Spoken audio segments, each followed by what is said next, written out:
At 1:15 in the morning on February 28, 2026, the Middle East changed in a way the world had feared for decades.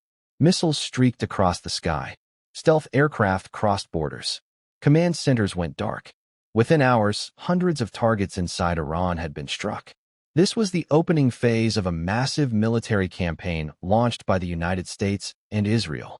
Its name was Operation Epic Fury, and according to U.S. officials, the mission had one overriding goal: stop what they described as an imminent nuclear threat before it became irreversible. But the strikes did more than hit military bases. They shattered decades of fragile tension between two longtime adversaries. Within days, thousands of targets had been attacked across Iran as part of one of the largest air campaigns in modern history. Iran responded with missiles and drones launched across the region. Oil markets trembled. Allied governments scrambled to prepare for retaliation. And suddenly, a question that had lingered for nearly half a century became unavoidable. Was this the beginning of a regional war, or something even larger? Because Operation Epic Fury did not appear out of nowhere. It was the result of decades of rivalry, mistrust, nuclear fears, and geopolitical pressure that had been building since the late 20th century. To understand why this war began, you have to go back long before the first missile was launched. Back to a moment in history that permanently altered the relationship between the United States and Iran. And once that chain reaction began, it would shape global politics for generations. Please like, subscribe, turn on notifications, and comment the next video topic in the comments. To understand the conflict that erupted in 2026, you have to go back to 1979. That was the year Iran underwent one of the most dramatic political transformations in modern history. A revolution overthrew the country's monarchy and replaced it with an Islamic republic. The new leadership viewed the United States with deep suspicion. Many Iranians believed Washington had supported the previous regime for decades. Meanwhile, American officials saw the new revolutionary government as unpredictable and hostile. Tensions exploded almost immediately. Later that same year, a group of Iranian militants seized the U.S. embassy in Tehran. Dozens of American diplomats were taken hostage. For more than a year, the crisis dominated global headlines. The hostage crisis hardened attitudes on both sides. In the United States, Iran was increasingly viewed as an adversary that could not be trusted. Inside Iran, opposition to American influence became a defining political theme. This moment set the tone for the next 4 decades. But the rivalry did not remain purely political. It expanded into military confrontations, proxy conflicts, and regional competition. Throughout the 1980s, the Middle East became a battleground of shifting alliances. Iran fought a brutal war with Iraq that lasted 8 years. Meanwhile, the United States increased its military presence across the Persian Gulf. Both countries accused each other of aggression. Both saw themselves as acting defensively. And each new crisis deepened the divide. Then came another moment that would haunt the relationship for decades. In 1983, a devastating bombing targeted a U.S. Marine barracks in Beirut. Hundreds of American service members were killed. U.S. officials blamed Iranian-backed groups for the attack. Iran denied responsibility. But the accusation reinforced Washington's belief that Tehran was willing to support armed groups across the region. Over time, this pattern became known as proxy warfare. Instead of direct confrontation, influence spread through allied militias and regional partners. The Middle East slowly turned into a complex chessboard. Iran built networks of allies across multiple countries. The United States strengthened ties with regional partners such as Israel and Gulf states. Each side believed the other was expanding power at its expense. And while there were moments of diplomacy, mistrust never disappeared. By the early 21st century, a new issue had taken center stage: Iran's nuclear program. Iran insisted its nuclear activities were for peaceful energy development.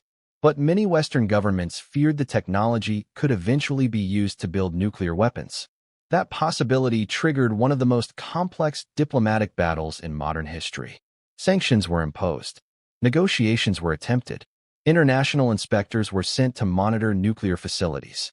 For years, the world debated a single question: was Iran seeking nuclear weapons? Or was it pursuing civilian nuclear power while facing political pressure from its rivals? This debate eventually led to one of the most significant agreements of the 21st century, a nuclear deal designed to limit Iran's program in exchange for lifting economic sanctions. For a time, it appeared that diplomacy might finally ease the long-running conflict. But geopolitical agreements are fragile. Governments change. Policies shift. Trust erodes. And when the nuclear deal eventually collapsed, tensions began climbing once again.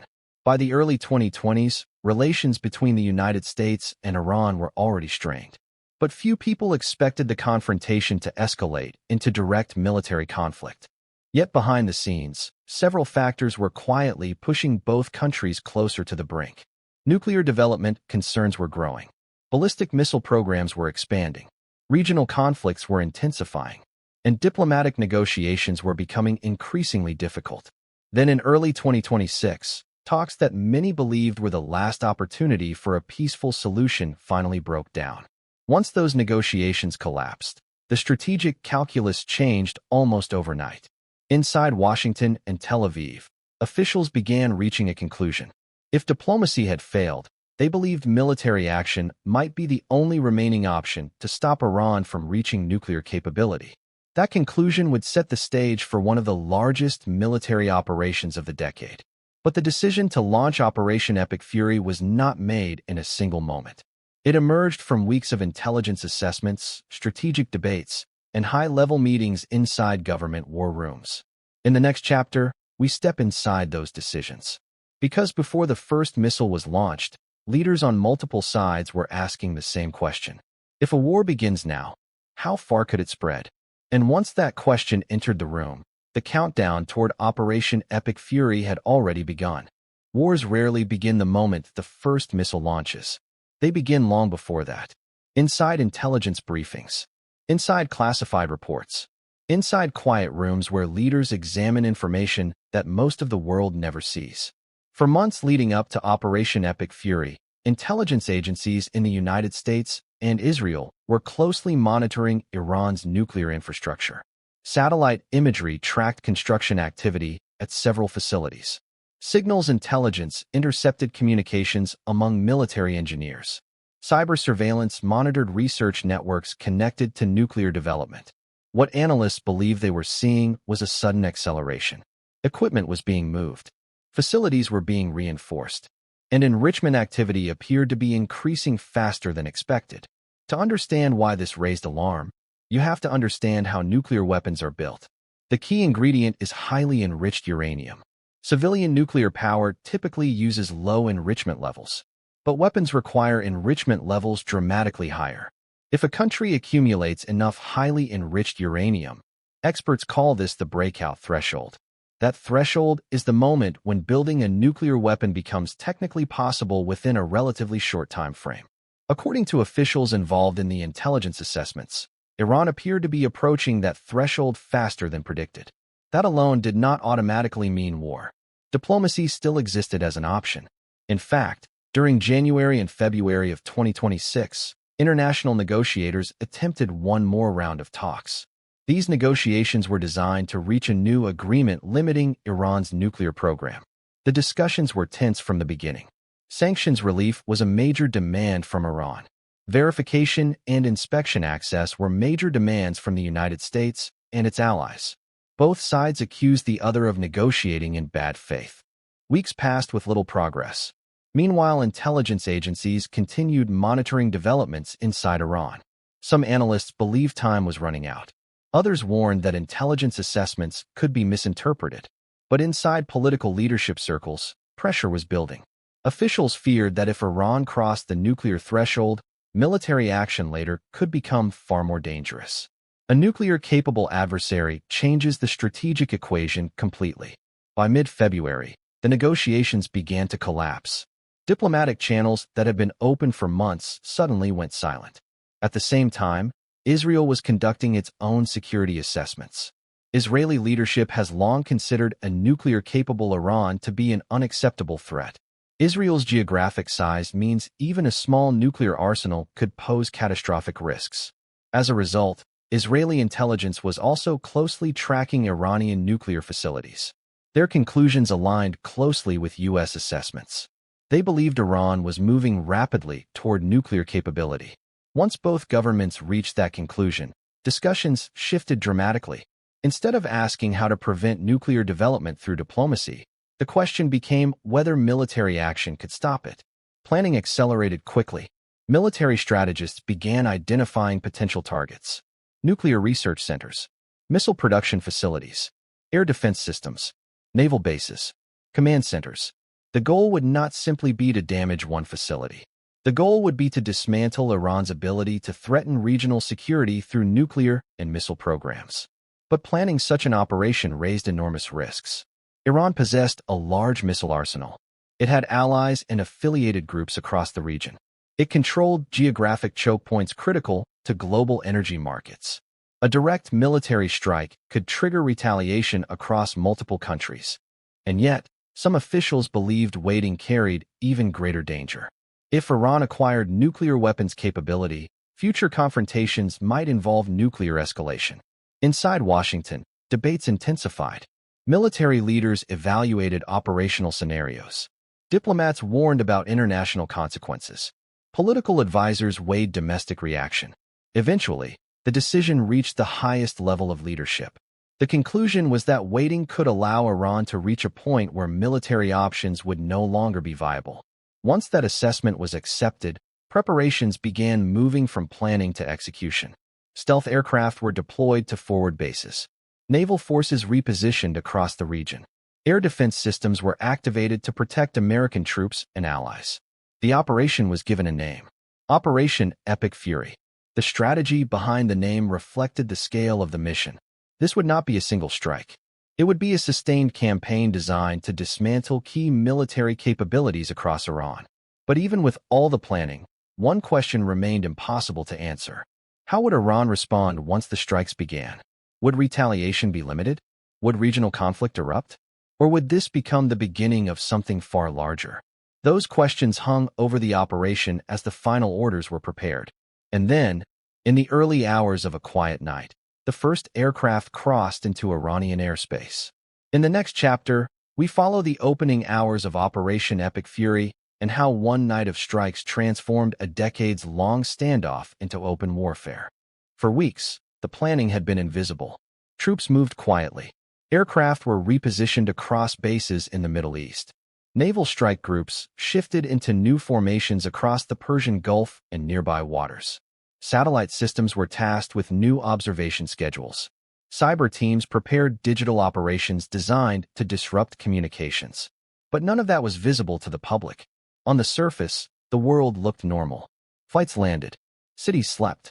Diplomats continued issuing routine statements. Then the operation began. The opening phase of Operation Epic Fury was designed around surprise and speed. Military planners believed the first few hours would determine whether the campaign succeeded or failed. If Iranian air defenses could be overwhelmed quickly, follow-up waves of strikes would have far greater freedom to operate. If those defenses held, the operation could become far more dangerous. So the first stage focused on blinding and disorienting Iran's military command network. Before aircraft even crossed into Iranian airspace, cyber operations reportedly began targeting communication infrastructure connected to military command systems. The objective was simple: create confusion, interrupt coordination, delay the ability to respond. At the same time, electronic warfare aircraft prepared to jam radar systems designed to detect incoming threats. Then the first physical strikes began. Long-range missiles launched from naval platforms, and strategic aircraft struck radar installations and air defense sites. Within minutes, explosions were reported near multiple military installations. Early targets focused on systems capable of detecting and intercepting aircraft. Surface-to-air missile batteries, early warning radar stations, air defense command centers. Once those systems were degraded, the next wave of strikes moved deeper.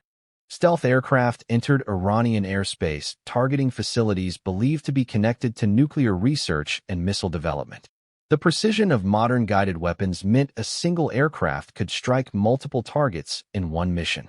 But even with advanced technology, the risks were enormous. Iran possessed a complex network of defensive systems. Some were modern. Others were older, but still capable of threatening aircraft. and the Iranian military had spent years preparing for the possibility of an attack on its nuclear infrastructure. Many facilities had been hardened. Some were buried underground. Others were protected by layers of air defense. Military planners knew that the first night would only be the beginning. The goal was not instant destruction of every target. The goal was to weaken defenses enough to allow a sustained campaign. As the strikes continued, reports began emerging from cities across Iran. Residents described hearing distant explosions. Power disruptions were reported near certain industrial areas. Military bases increased alert levels. Iranian air defenses began launching interceptors toward incoming aircraft and missiles. But the surprise element had already disrupted coordination. By the time defensive networks began responding at full capacity, dozens of initial targets had already been hit. Meanwhile, the operation extended beyond the air campaign. Naval forces positioned across the region prepared for potential retaliation from Iranian naval units. Missile defense systems were activated at U.S. bases across the Middle East. Allied governments were warned that the situation could escalate rapidly. Within hours, international news organizations began reporting that a major military operation was underway. Global markets reacted instantly. Energy prices fluctuated sharply. Airlines rerouted flights away from the region. Diplomats scrambled to gather information. The world realized something significant had just begun. Inside Iran, military leadership faced a critical decision: respond immediately with large-scale retaliation, or take time to assess the damage and prepare a more coordinated response. Either choice carried risks. Immediate retaliation might escalate the conflict dramatically. Waiting could allow additional strikes to weaken defensive capabilities even further. As dawn approached on the first day of the campaign, both sides were evaluating the same question: how far would this war go? Because the first night had only been the opening act. The real test would come in the days that followed. Could the coalition maintain pressure on hundreds of targets across a vast country? And how would Iran respond once the initial shock passed? In the next chapter, we examine the first week of Operation Epic Fury and how the scale of the campaign quickly expanded beyond the opening strikes. The first night of Operation Epic Fury shocked the region. But the first week revealed the true scale of the campaign. Military analysts around the world quickly realized something important. This was not a limited strike. It was the beginning of a sustained operation designed to systematically dismantle critical elements of Iran's military infrastructure. Within hours of the initial attacks, follow-up waves of aircraft and long-range missiles were already being prepared. Command centers evaluated the damage from the first strikes using satellite imagery and surveillance aircraft. Targets that survived the opening assault were immediately scheduled for additional attacks.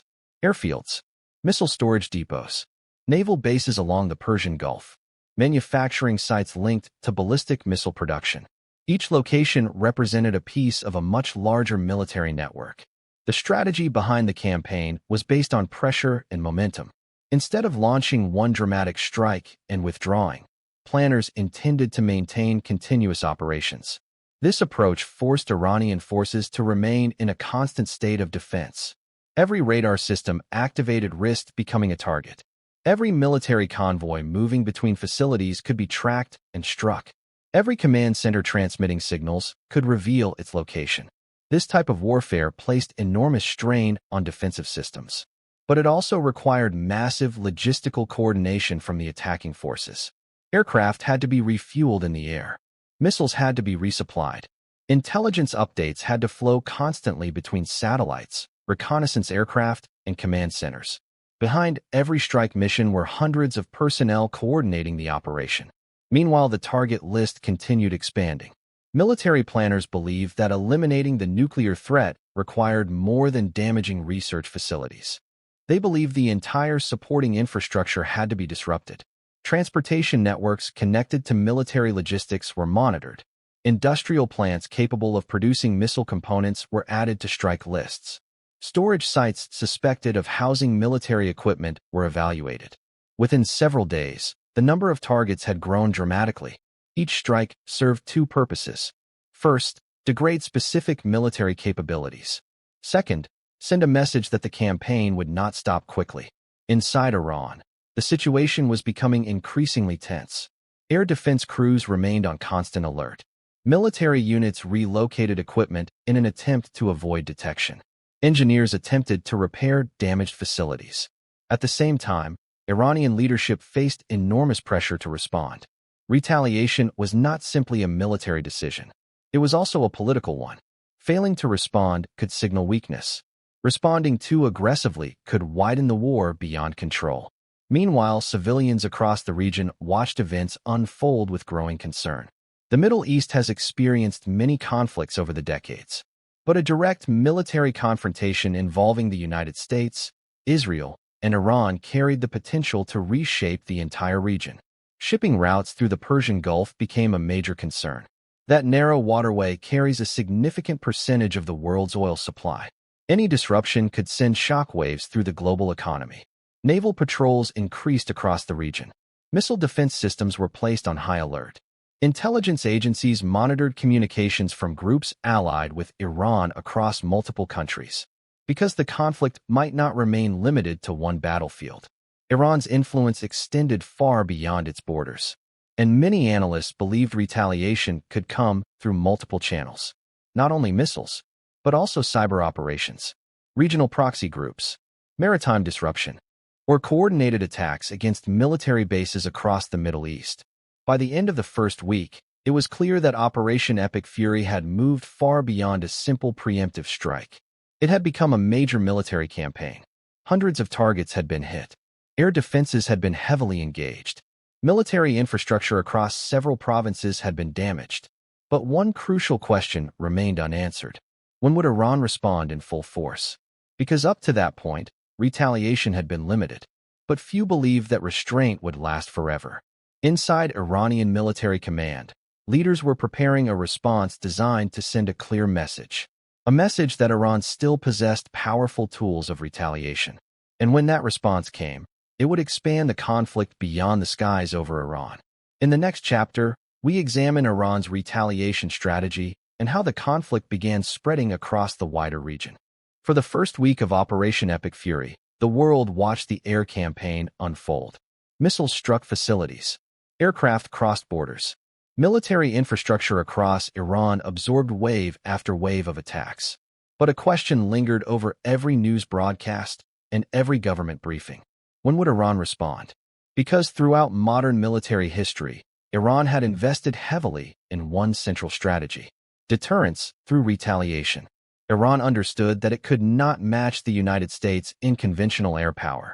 It could not deploy the same number of aircraft carriers. It could not maintain the same global military reach. So instead, its defense doctrine focused on asymmetric capabilities. Capabilities designed to impose heavy costs on stronger adversaries. And those capabilities were spread across several different layers. The first layer was ballistic missiles. Iran had spent decades developing one of the largest missile arsenals in the Middle East. These missiles varied in range and payload capacity. Some were designed to strike nearby regional targets. Others were capable of reaching much farther. Missile technology gave Iran a powerful tool. Even without dominating the skies, missiles could still reach military bases, infrastructure, and strategic facilities. The second layer was drones. Over the previous decade, unmanned aerial vehicles had become a major component of Iran's military strategy. Drones offered flexibility. They could be launched in large numbers. They could be used for surveillance or attack missions, and they were significantly cheaper than advanced aircraft. The third layer involved naval operations. Iran's naval strategy relied heavily on fast attack boats, mines, and coastal missile systems positioned along the Persian Gulf.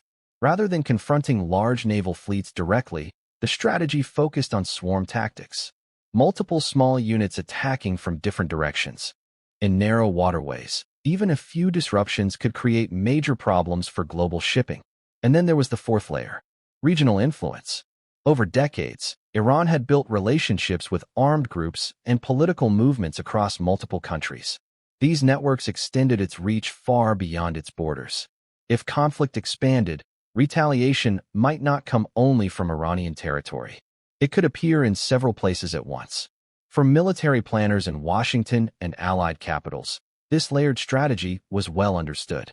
That is why the first week of strikes included targets connected not only to nuclear development, but also missile production and naval infrastructure. The goal was to weaken Iran's ability to respond effectively. But no military campaign can eliminate every capability in a matter of days. Eventually, the retaliation began. The first signs appeared in the form of missile launches toward military facilities associated with coalition forces in the region.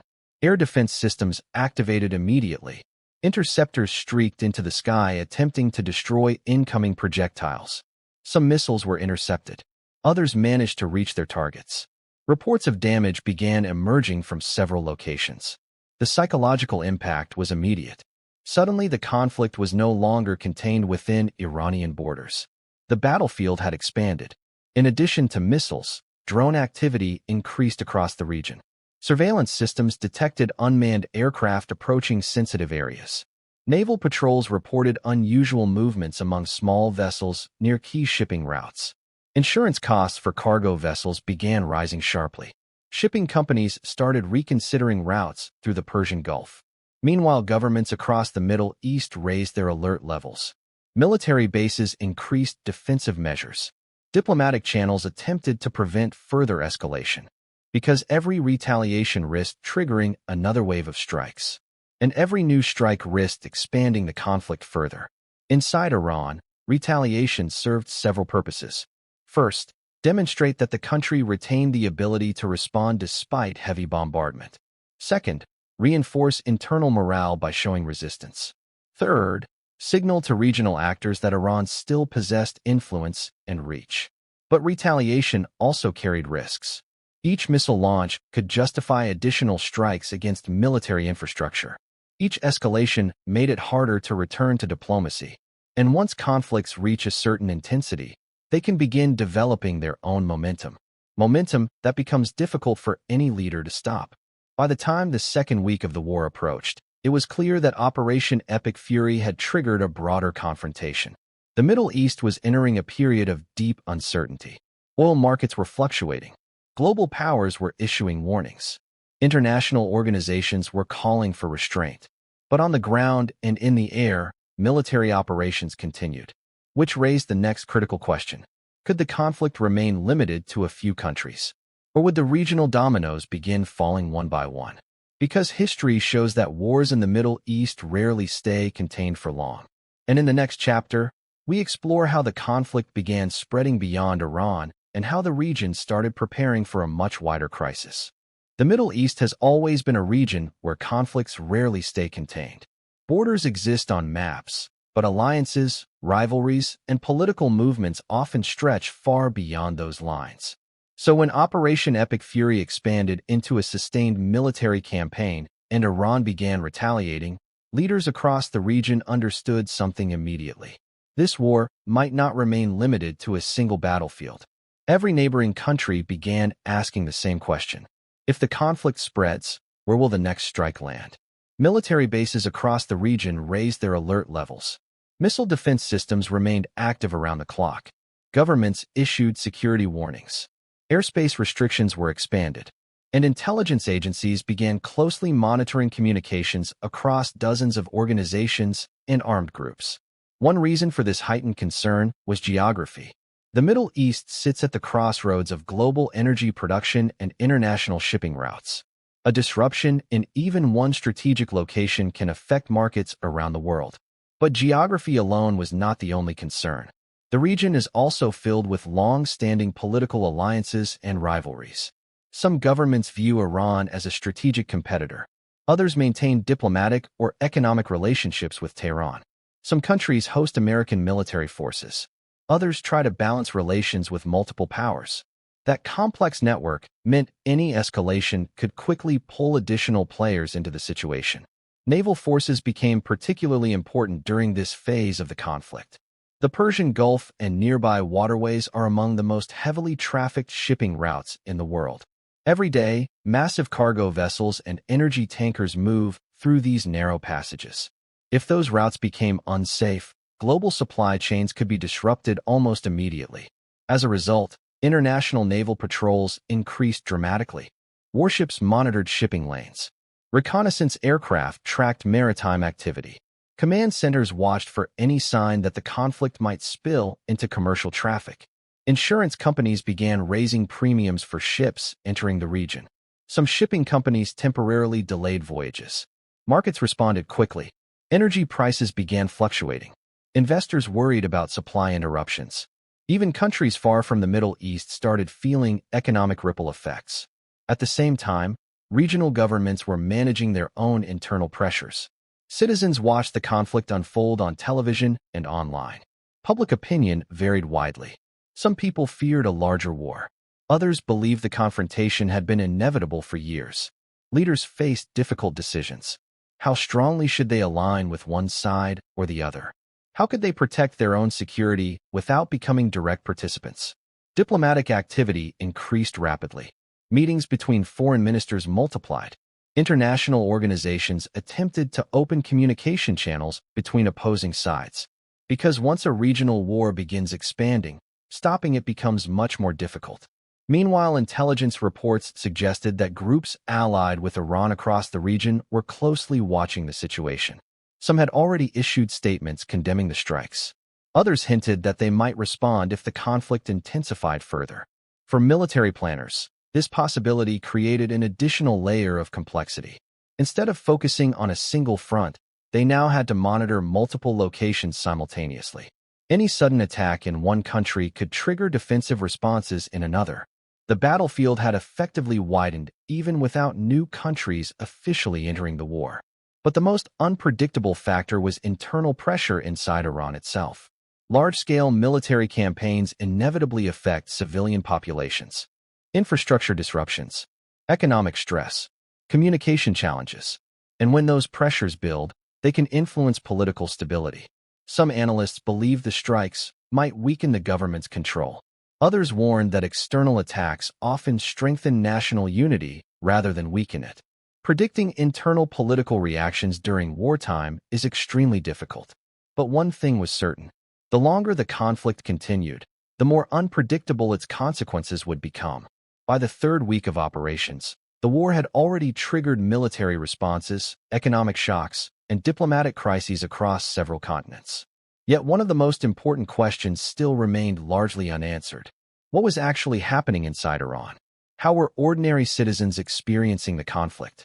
How was the government maintaining control during constant military pressure? And could internal dynamics inside the country shape the future of the war itself? Because sometimes the most important developments during a conflict are not happening on the battlefield. They are happening inside the nation at the center of the storm. In the next chapter, we step inside Iran during the war and examine how the country's leadership, military forces, and civilians are navigating one of the most dangerous moments in their modern history. While missiles flew and aircraft crossed borders, another story was unfolding inside Iran itself. Wars are often described through maps and military statistics. Targets destroyed, weapons deployed, territory gained or lost. But inside the country at the center of the conflict, the experience feels very different. For ordinary citizens, war is not a map. It is uncertainty. It is disrupted routines. It is the constant question of what tomorrow will bring. When the first strikes of Operation Epic Fury began, many people across Iran learned about the attacks the same way people around the world did. Through sudden reports, emergency broadcasts, and the sound of distant explosions. In major cities, authorities quickly increased security around government buildings and infrastructure. Military checkpoints appeared along key roads. Air defense systems became visible on rooftops and open ground. At the same time, communication networks experienced interruptions in certain areas. Whether from technical damage or deliberate restrictions, internet access and mobile service fluctuated in several regions. Governments during wartime often tighten control over information. Officials want to manage public reaction. They want to prevent panic. And they want to limit the spread of rumors that could destabilize the situation further. Iranian state media began broadcasting frequent updates about the conflict. Reports focused heavily on national resilience and defensive capabilities. Military officials emphasized that retaliation had already begun and that the country remained prepared to defend itself. At the same time, daily life continued in many areas. Shops opened. People went to work. Children attended school where possible. This is one of the strange realities of modern conflict. Even during major military operations, most people continue living their lives as normally as possible, because stopping entirely would mean surrendering to fear. However, the economic impact of the conflict began appearing quickly. Sanctions had already strained the country's economy for years. Now the cost of war added new pressure. Currency markets reacted to the instability. Supply chains faced disruptions. Energy infrastructure required constant monitoring. When uncertainty spreads through financial systems, its effects reach ordinary households very quickly. Prices can change rapidly. Access to certain goods can become unpredictable. Businesses hesitate to invest or expand, and governments must make difficult decisions about how to allocate limited resources. At the same time, the political atmosphere inside Iran became more intense. Leaders faced two major challenges simultaneously. They had to manage the external military confrontation, and they had to maintain internal stability. Earlier in 2026, protests had already taken place in several areas over economic conditions and political issues. The government had responded forcefully to those demonstrations. Now the country faced a new external threat. In many historical situations, foreign attacks strengthened domestic unity. Citizens who might disagree internally often rally together when facing outside pressure. But internal reactions are never completely predictable. Some people see war as a moment of national solidarity. Others worry about the long-term consequences. Within government circles, security forces increased their presence in sensitive locations. Strategic facilities received additional protection. Officials monitored public gatherings closely, because during wartime, maintaining internal order becomes just as important as confronting external enemies. Meanwhile, the Iranian military continued adapting to the ongoing strikes. Engineers worked to repair damaged runways and facilities. Missile units relocated equipment to avoid detection. Command centers moved communication systems to backup locations. Military organizations are designed to function even under heavy pressure. Redundant systems exist specifically for this reason. And despite the intensity of the air campaign, Iranian forces continued launching retaliatory strikes and defensive operations. From the outside, analysts tried to estimate how much damage had been inflicted on critical infrastructure. But accurate information during wartime is extremely difficult to obtain. Both sides release statements supporting their own narratives. Independent verification can take weeks or months. Yet one thing was becoming clear.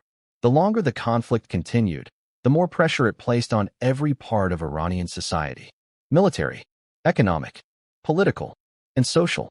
The question facing leaders on all sides was whether this pressure would eventually force negotiations, or whether it would push the conflict toward further escalation. Because wars do not last forever.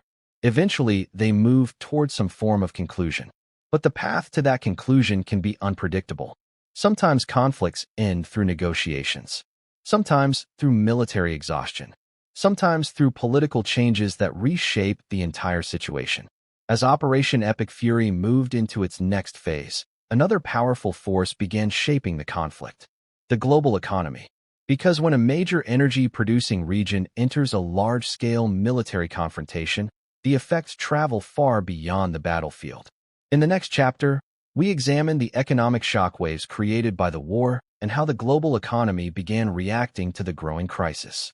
When wars break out, the first explosions are heard on the battlefield, but the second wave of impact spreads through the global economy.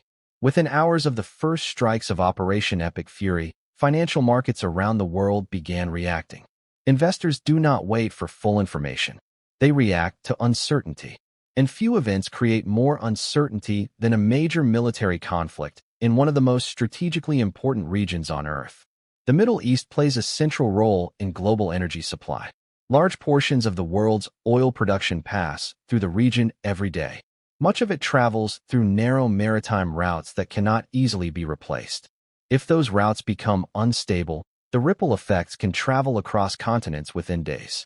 As news of the strikes spread, energy traders immediately began adjusting prices. Oil futures climbed sharply as markets tried to anticipate potential supply disruptions. Energy companies prepared contingency plans. Governments reviewed emergency reserves. Shipping companies watched the situation carefully. Because the Persian Gulf and surrounding waters carry an enormous share of the world's energy shipments. Even the possibility of naval conflict in that area creates serious concern. Insurance companies reacted quickly. Premiums for ships traveling through the region began rising almost immediately. Some shipping operators delayed voyages while waiting for clearer security assessments. Others continued operating but increased safety protocols. Naval escorts and patrols became more common. Meanwhile, airlines rerouted certain flights away from airspace considered potentially dangerous. Commercial aviation depends heavily on predictable routes. When military conflict erupts, those routes can change overnight. Every detour increases fuel costs and travel times. For passengers, the changes may seem minor, but multiplied across thousands of flights, the economic impact grows rapidly. Financial markets also reacted to the broader geopolitical risk. Stock markets experienced sudden volatility. Investors shifted funds into assets traditionally considered safer during periods of instability. Currency markets adjusted to the possibility of prolonged conflict. Even countries far from the Middle East felt the pressure.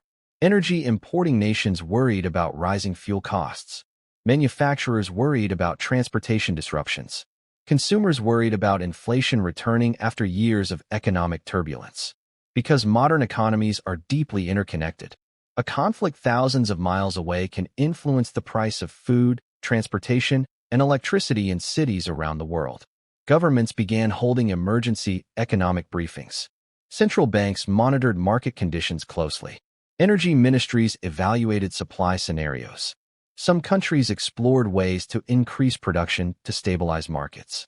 Others discussed coordinated releases of strategic reserves if needed. But economic reactions were not limited to energy. Technology companies monitored cybersecurity threats linked to the conflict. Defense industries saw increased demand for equipment and systems. Financial institutions evaluated the stability of international transactions connected to the region. The modern global economy is built on confidence. Confidence that supply chains will function. Confidence that markets will remain open. Confidence that conflicts will not escalate beyond control. When that confidence weakens, the effects spread quickly.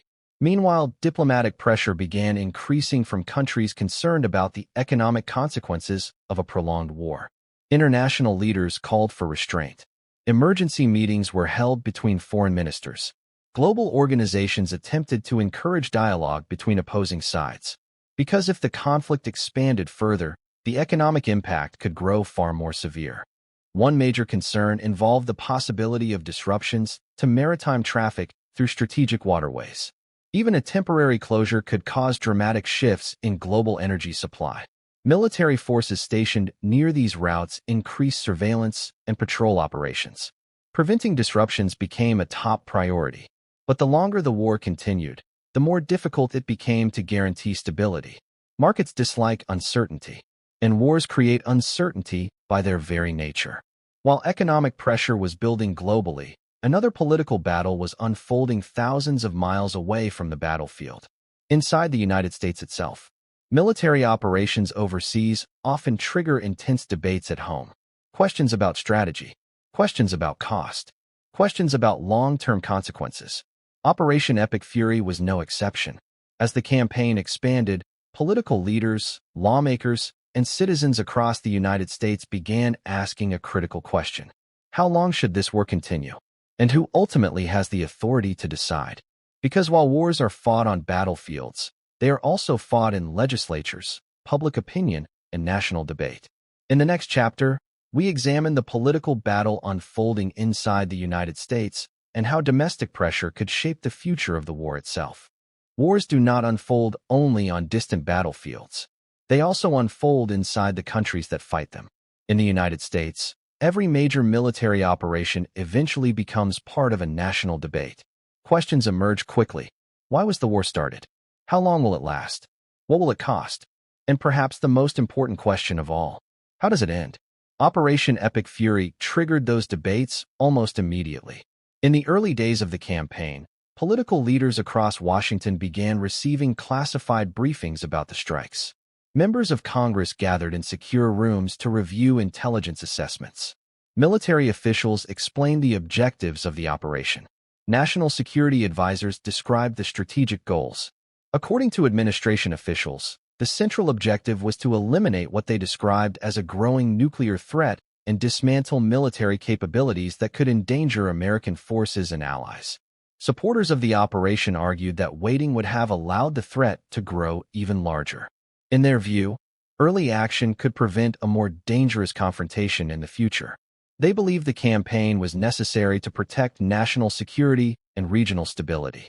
But critics raised a different set of concerns. Some lawmakers questioned whether military action had been authorized properly.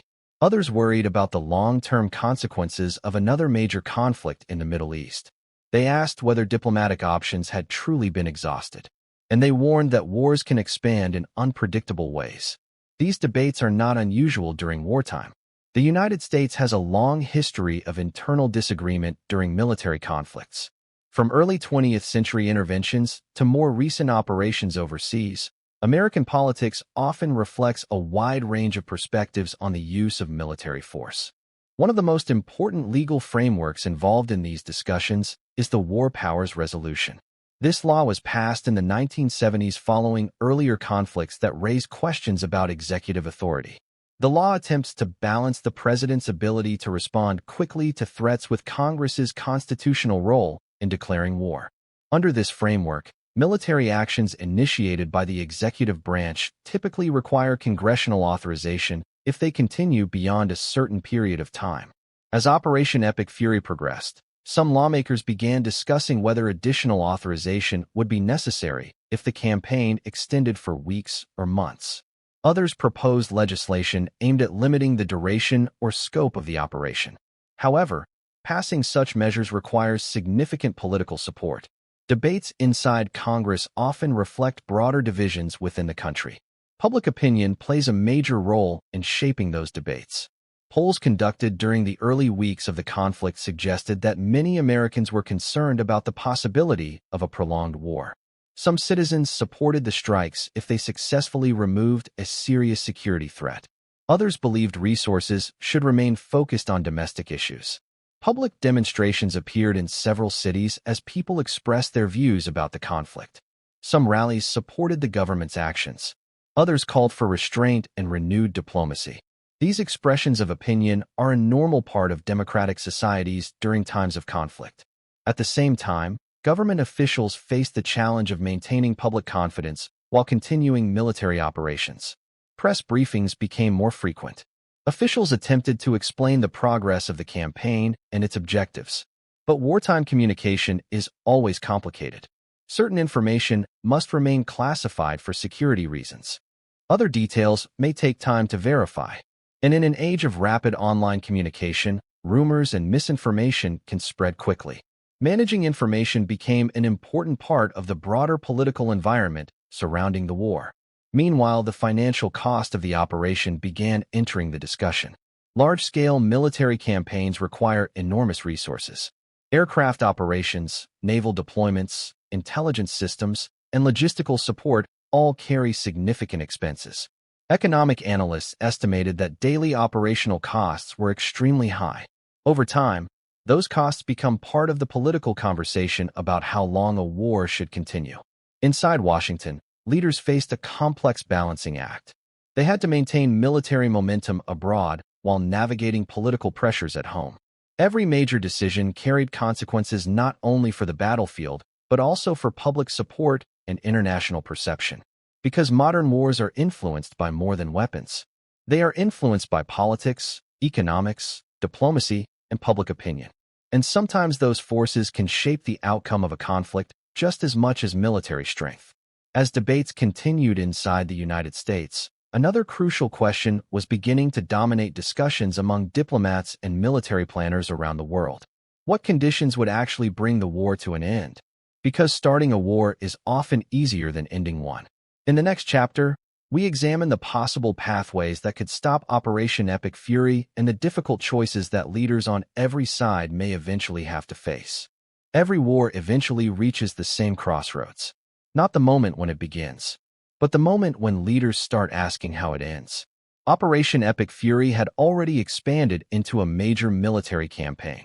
Hundreds of targets had been struck. Retaliation had spread beyond the initial battlefield. Economic pressure was building around the world. and political debates were intensifying.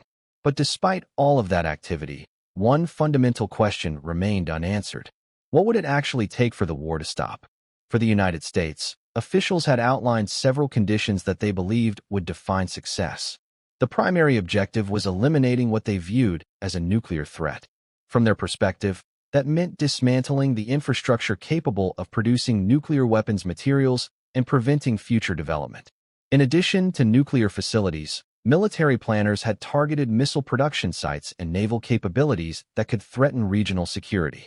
The broader goal was to create a situation where Iran would no longer have the capacity to threaten American forces or allied countries through these systems. Some officials also believed that sustained military pressure could weaken the internal power structure supporting Iran's current government. The idea was that internal political change might eventually emerge if key security institutions lost their operational strength. However, achieving any of these outcomes through military operations alone is extremely complex. Facilities can be rebuilt. Technological knowledge cannot easily be erased. And political systems often adapt under pressure rather than collapse. For Iran, ending the conflict would likely require a very different set of conditions. National sovereignty has always been a central principle in Iranian political rhetoric. Accepting external demands could be seen domestically as surrendering independence. At the same time, prolonged war carries enormous costs. Infrastructure damage, economic strain, military losses.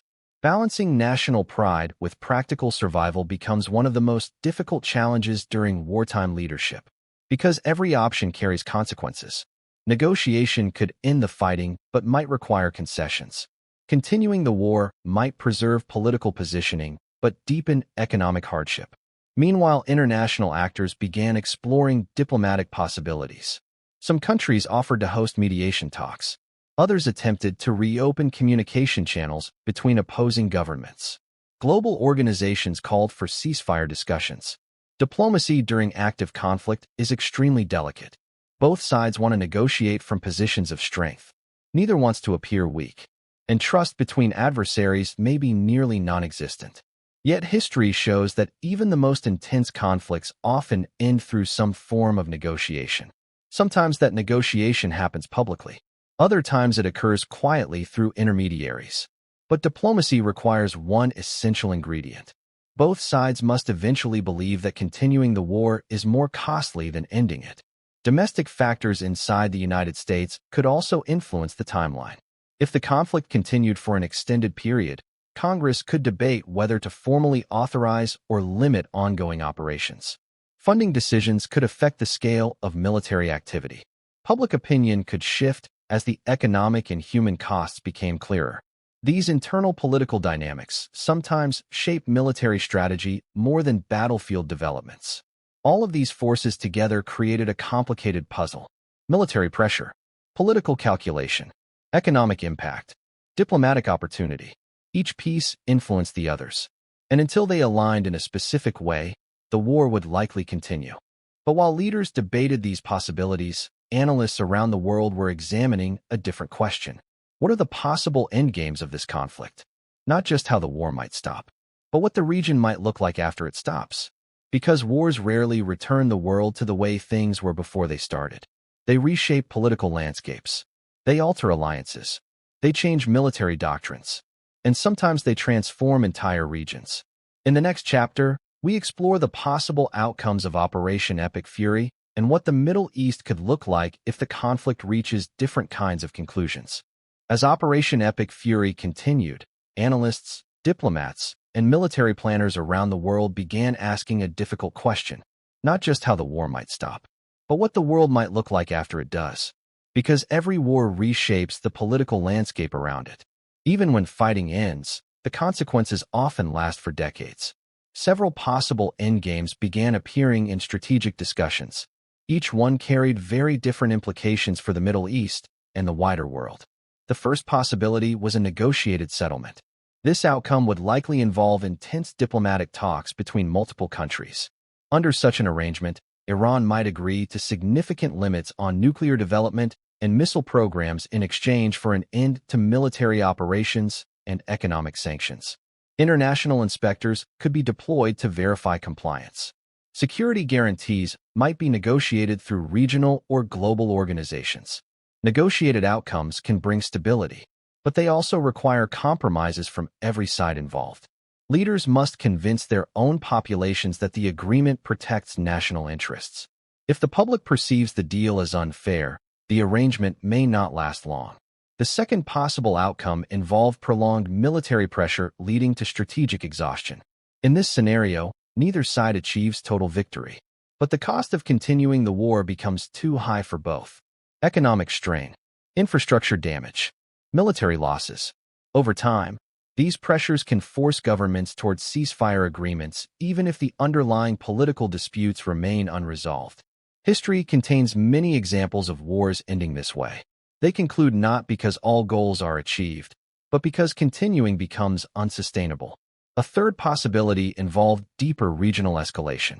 If additional countries became directly involved, the conflict could expand beyond its original boundaries. Military alliances might activate. Shipping routes might face larger disruptions. Energy markets could experience dramatic instability. While most governments work to avoid this outcome, wars sometimes spread despite diplomatic efforts. One unexpected event can trigger a chain reaction. That is why international organizations and regional leaders were constantly urging restraint. But there was also another scenario that analysts discussed cautiously: internal political transformation inside Iran. Some policymakers believed sustained pressure might weaken internal institutions and trigger major political changes. Others warned that external conflict often strengthens national unity instead of weakening it. Predicting political outcomes inside any country during wartime is extremely difficult. Public reactions can shift quickly depending on economic conditions, national identity, and the perceived legitimacy of leadership. History shows that outside pressure sometimes accelerates internal reform, but it can also reinforce existing power structures. So none of these outcomes were guaranteed. Each path depended on decisions made by leaders, the resilience of institutions, and the unpredictable events that often shape wars. While experts debated these possibilities, the world was already witnessing one undeniable reality. The Middle East was changing. Alliances were shifting. Military doctrines were evolving. Countries were rethinking their defense strategies. Energy markets were reconsidering supply routes. And governments were evaluating how future conflicts might unfold in a world where advanced technology, cyber warfare, and precision weapons play such powerful roles. Even after the last missile stops flying, those lessons will continue shaping policy for years. But beyond strategy and politics lies a deeper question. What does this conflict mean for the future of the region itself? The Middle East has experienced decades of tension, conflict, and shifting power dynamics. Yet it also remains home to millions of people hoping for stability, prosperity, and peace. So the final chapter of this story is not just about military outcomes. It is about the long-term future of the region. What kind of Middle East will emerge after Operation Epic Fury? And what choices will shape that future? In the final chapter, we step back and examine how this conflict could redefine the balance of power across the Middle East and what it may mean for the next generation. When historians look back at major conflicts, they often focus on the battles, the strategies, the political decisions that triggered the fighting. But the most important impact of any war is what comes after it, the long shadow that stretches into the future. Operation Epic Fury, regardless of how it ultimately ends, has already begun reshaping the strategic landscape of the Middle East. Countries across the region are closely studying every development. Military leaders are analyzing tactics used during the campaign. Governments are reconsidering their alliances and defense strategies. And global powers are watching carefully to understand how the balance of influence may shift. For decades, the Middle East has been defined by a complex mixture of rivalries and partnerships. Some nations align closely with Western powers. Others maintain strategic independence. Some rely heavily on military strength. Others emphasize economic development and diplomacy. But major conflicts often force countries to rethink those positions. If one lesson emerges clearly from Operation Epic Fury, it is that modern warfare has changed dramatically. Precision weapons can strike targets hundreds of miles away. Cyber operations can disrupt communication networks in seconds. Drones can monitor and attack without risking pilots. And information spreads instantly through global media, and digital networks. These technologies are reshaping how wars are fought and how countries prepare for them. As a result, many governments in the region are likely to increase investment in missile defense systems, cybersecurity, and unmanned technologies. Military modernization programs may accelerate. Strategic partnerships could deepen, and regional cooperation on security issues may become more important than ever. But military strategy is only one part of the future. Economic stability will also play a major role. The Middle East contains some of the world's most important energy resources. Yet many countries in the region are also working to diversify their economies beyond oil and gas. Long-term stability is essential for those plans to succeed. Investors prefer predictable environments. Businesses need reliable infrastructure, and populations expect opportunities for growth and development. Major conflicts can disrupt those ambitions, but they can also encourage governments to pursue new forms of cooperation to avoid repeating the same cycles of instability. Another important factor is diplomacy. History shows that even long-standing rivals sometimes find ways to reduce tensions over time. Diplomatic breakthroughs often occur after periods of intense conflict when leaders realize that permanent confrontation benefits no one. It may take years, sometimes decades, but dialogue often returns eventually.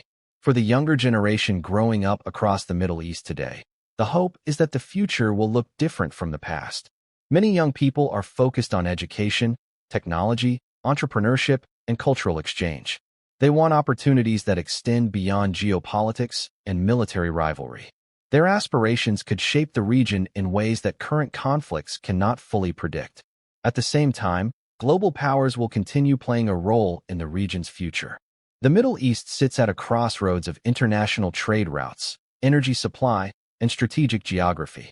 That means decisions made in distant capitals will still influence events there. Yet ultimately, the future of the region will depend on the choices made by the people who live there, the leaders who negotiate agreements, the citizens who shape public opinion, the entrepreneurs who build new industries, and the communities who decide whether cooperation or conflict defines the next chapter. When the first missiles of Operation Epic Fury were launched, the world focused on the immediate shock of war. But wars eventually fade from the headlines. What remains are the lessons learned and the paths chosen afterward. The Middle East has experienced many turning points in its long history. Some moments brought devastation. Others opened doors to unexpected change. This conflict may become another such turning point, a moment when the region once again stands at a crossroads between confrontation and cooperation. The future has not yet been written, and that leaves one final question. After everything the region has experienced over the past decades, will this conflict push the Middle East toward another cycle of rivalry? Or could it become the moment that finally encourages a new direction? The answer will shape not only the future of the region, but the future of the world. Don't forget to subscribe on your way out. See you next video.